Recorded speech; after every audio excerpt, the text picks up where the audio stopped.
Here is something strange that almost nobody notices. Two people can earn the exact same paycheck for 30 years, and one of them slowly becomes wealthy, while the other slowly falls behind. Same income, same hours, completely different endings. For a long time, people assumed the difference was luck, or a secret, or some special talent for making money. It is none of those things. The difference is that the wealthy are quietly playing a different game, and once you can see the rules, you cannot unsee them. So let us make those rules visible, one at a time. Imagine two staircases side by side. On the first staircase, a person climbs one step for every hour they work. Stop climbing, and you stop rising. This is the income staircase, and most of the world is standing on it. On the second staircase, something odd happens.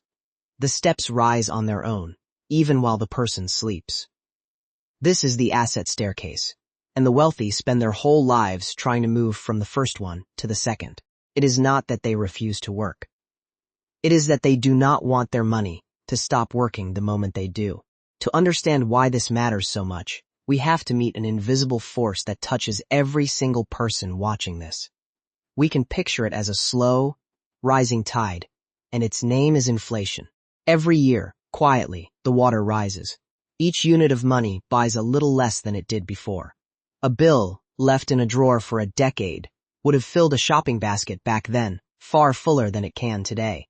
For the person on the income staircase, this tide is dangerous. Their savings sit like coins on the sand, and the water slowly climbs over them. Do nothing, and the ocean simply takes a little more each year, without ever sending a warning. And this is the quiet problem at the very heart of the whole story. Standing still is not actually safe. On the income staircase, doing nothing is not holding steady. It is slowly, silently losing ground. But watch what the same tide does on the asset staircase. The wealthy do not hold most of their money as still coins. They hold it as things, pieces of businesses, buildings, land, ownership. Here is the quiet reason those things float. A business can raise its prices as the tide rises. Rent can climb. The value of useful, wanted things tends to lift along with the water, because the water is made of the very same rising prices. So the force that quietly drowns the saver often carries the owner higher. Same ocean, opposite outcome. The saver stands against the tide, and the owner learns to float on it. This is the first hidden rule. The rich try not to hold their wealth as money. They hold it as assets that ride the tide instead of sinking beneath it. Now, an asset is simply something that puts money into your pocket while you own it. Picture a small machine that hums in the corner and drops a coin now and then, whether you are watching it or not. The opposite is a liability. That is something that quietly pulls money out of your pocket. A small pump running in the background, gently draining the tank while you sleep. And here is where the two staircases really begin to split apart. It is not only about how much money arrives. It is about where that money is sent the moment it lands. When money arrives on the income staircase, it usually flows straight into liabilities. A bigger car, a newer phone, a shinier version of the life next door. Each purchase is another little pump, quietly draining away. When money arrives on the asset staircase, it is sent to buy more little machines, more things that hum and produce on their own. And slowly, almost invisibly, the machines begin to buy machines. Picture a single glowing seed. Plant it, wait, and it grows into a tree. But this tree drops new seeds, and those seeds become trees of their own. Left alone long enough, one seed becomes a forest. That is the quiet engine behind almost every fortune. Not a lightning strike of luck. A forest grown patiently from seeds that were simply never dug back up. And this reveals the second hidden rule, which sounds almost too simple to matter. The wealthy buy assets first and spend what is left. Everyone else spends first and tries to save whatever remains. The order is tiny. The result, over decades, is enormous. But a single tree can be fragile. A storm, a fire, one stroke of bad luck, and it is gone. The wealthy know this, so they rarely bet everything on one tree. Instead, they plant a forest across many fields.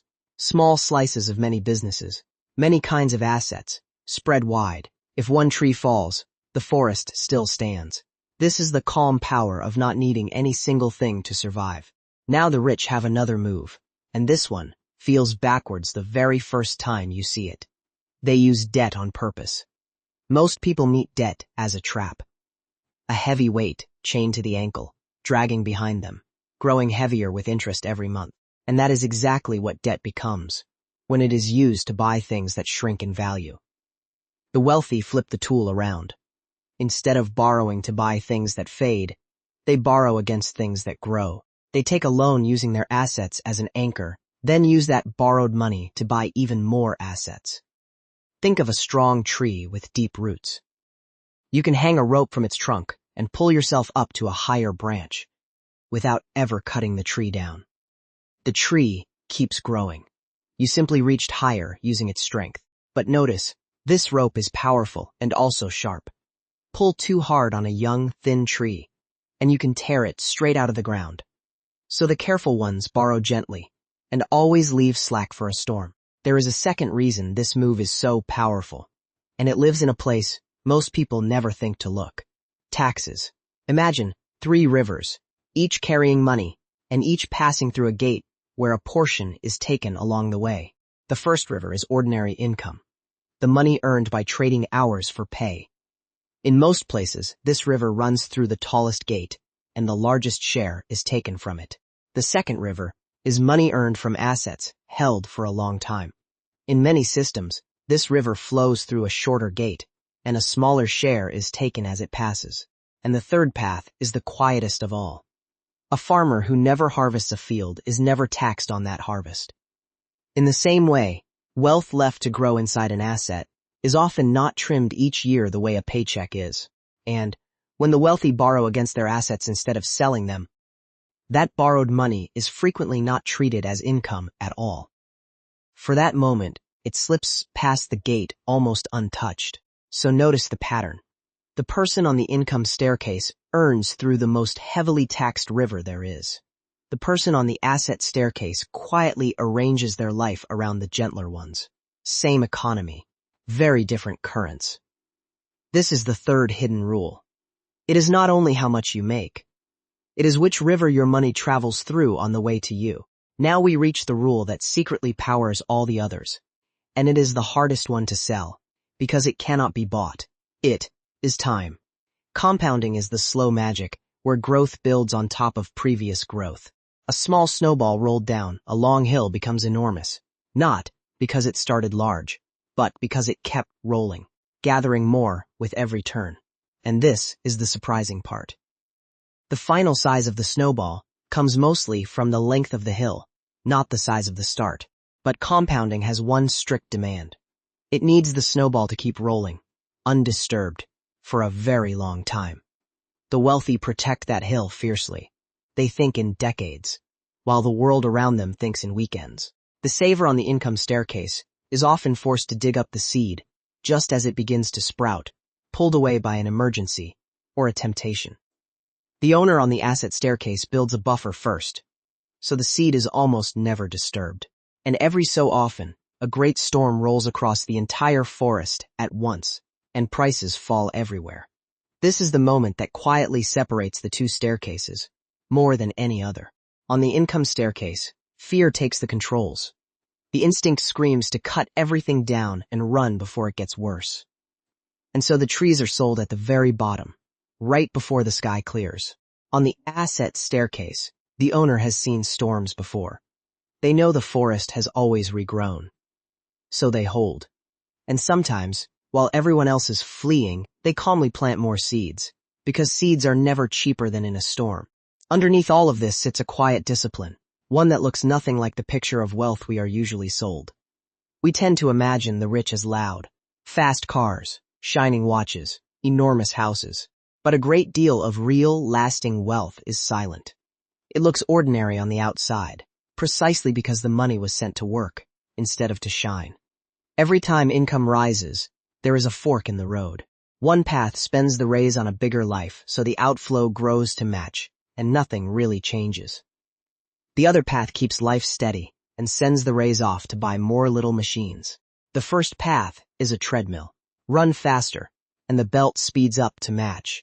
So you stay in exactly the same place, only more tired. The second path steps off the belt entirely and starts building ground that carries you forward on its own. At this point, a fair question appears. If the asset staircase is so powerful, does it not belong only to people who already have a fortune to plant? For most of history, that was almost true. The best fields were fenced off, and the smallest savers were left outside. But that fence has quietly come down. Today, a person can own a tiny slice of hundreds of businesses at once, gathered into a single simple basket. A whole forest, bought one small handful at a time. That changes everything about who is allowed to climb. The first machine no longer has to be a company or a building. It can be a modest, steady slice of the whole economy, started with almost nothing, and fed a little at a time. Which is why the real barrier was never only money. It was knowing that the second staircase existed at all, and believing you were allowed to stand on it. So step back now, and look at the two staircases together, from a distance. On one side, a person climbs hard, one step for every hour, while a rising tide erodes what they store. A pump drains what they earn. The tallest gate trims what they make, and every raise is swallowed by a slightly larger life. On the other side, a person owns machines that hum on their own, holds things that float.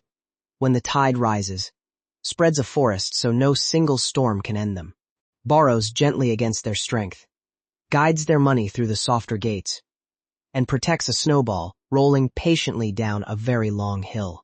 Neither person is smarter. Neither works harder. They are simply playing by a different set of rules. And here is the part that matters most of all. None of these rules are truly secret, and none of them require already being rich to begin. The asset staircase does not check your balance at the bottom step. It only asks which staircase you are trying to stand on. The very first move costs almost nothing.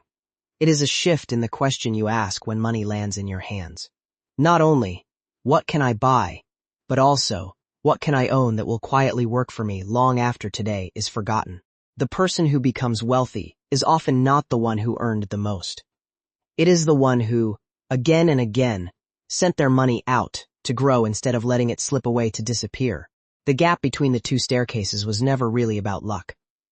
It was about a handful of simple rules, working patiently in the background, for whoever chose to use them.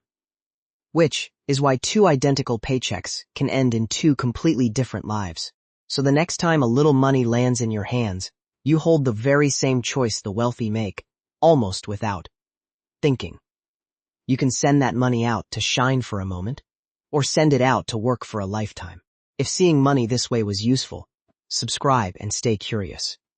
This is only the first step in a series on how the wealthy quietly defend and grow what they build.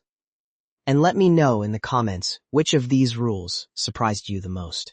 And now that you can finally see the rules, only one small question remains, and it returns every time a little money arrives. Which staircase does this step belong to?